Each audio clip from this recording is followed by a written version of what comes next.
You hear the term hard cast bullet probably pretty often, and a lot of you know what it means, exactly what it means. Others, I'm sure lots of new shooters, and maybe some folks who have been in shooting a little while, still confused about, well, what's a hard cast bullet? Isn't all lead cast? Aren't all lead bullets cast? Hard cast?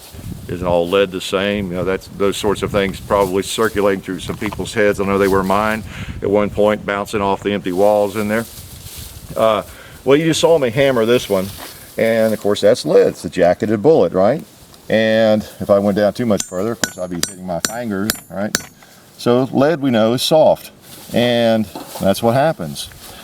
Now that bullet's jacketed, so they're able to use, when they make these, softer lead. So you can use pure lead, okay? Just pure lead.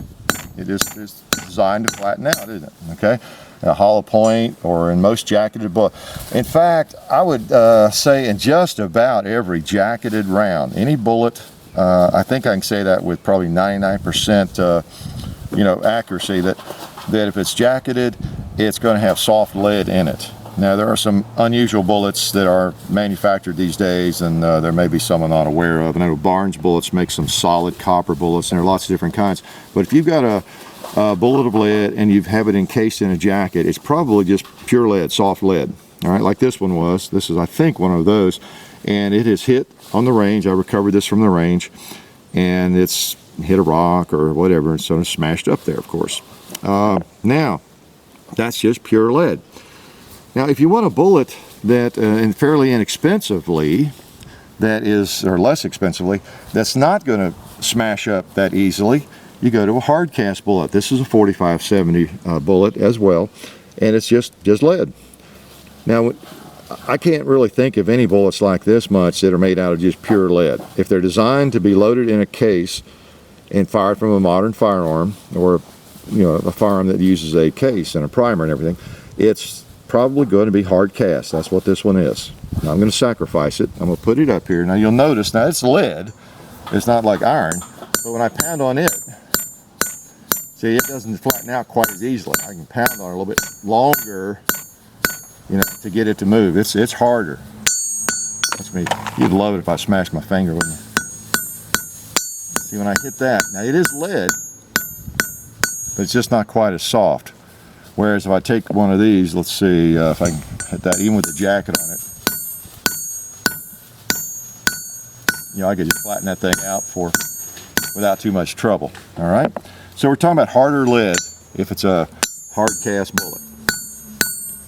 Okay, and sometimes it'll even if it's kind of brittle, it might even break apart a little bit. All right, so that's a hard cast bullet.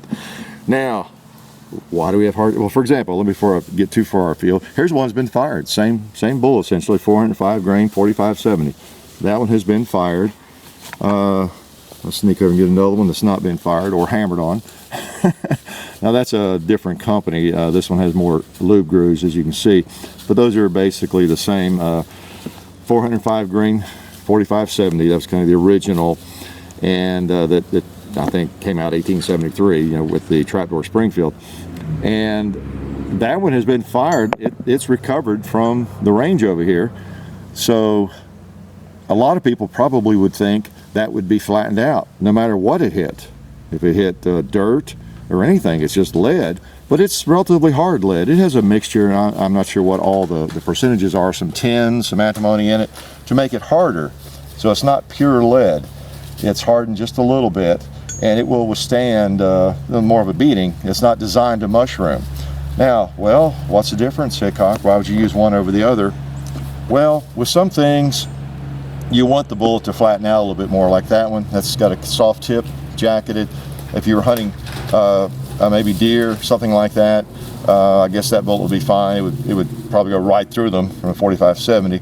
But it's okay. It's a big bullet, and no problem with the deer, no matter what kind of bullet you use. That kind of weight. In fact, some people use hollow points, and they want it to expand more. Hard cast bullets are designed to penetrate. Okay, that's why these would not be good for a self-defense round necessarily. I mean, they might work, but they're going to penetrate. This round right here, this 45-70 in a hard cast would be probably one of the recommended rounds for bear hunting, or if you're in bear country and you're carrying your 45-70 guide gun or something like that, your trapper, whatever, a bullet like this would be a pretty good bullet. Okay, it's definitely going to penetrate. It's not going to fall apart, break up, expand before it gets to a vital part of Mr. Grizz. All right, so hard cast bullets, and particularly in a handgun. If you're in bear country, let's see what we have here. Here's a 45 Colt. Got the same kind of pair here. Here's one that's actually been fired, 45 Colt, and then there's one that's not been loaded yet. So you see, it's a range recovery item there, and it's not damaged at all. It just went into the dirt. Now, if it had hit a rock, it would be dinged up a little bit, but it's hard stuff. So 44, and I've got 44s around here somewhere. There's a 44 Magnum. See, it's maybe hit a little rock or something, but hard cast. So they're designed not to come apart, and they will really penetrate. So it seems almost contradictory. You've got an expensive 44 Magnum or a 454 Casol or some really hot shot revolver that you're carrying with you in bear country, and one of the best rounds is just some plain old hard cast bullet like that. Now you want one that's loaded properly, the right load, and is going to be reliable, and it's seated properly so that it doesn't jump the crimp groove or anything like that. And I won't get into all that, but that's about as good as anything, because penetration is key. That's what you want. You don't want the bullet to come apart. You don't want to over mushroom.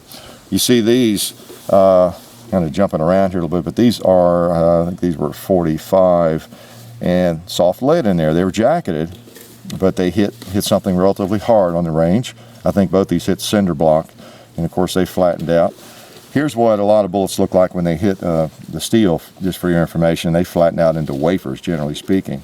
Okay, here's a 45. I'll use my pointer. That's a 45-70. Now that one had a little harder time. That's hard cast, but it looks like it found some rocks, you know, and bounced around in there. There's another one, you know, almost intact. You can almost reload those. See, hard cast, doesn't come apart.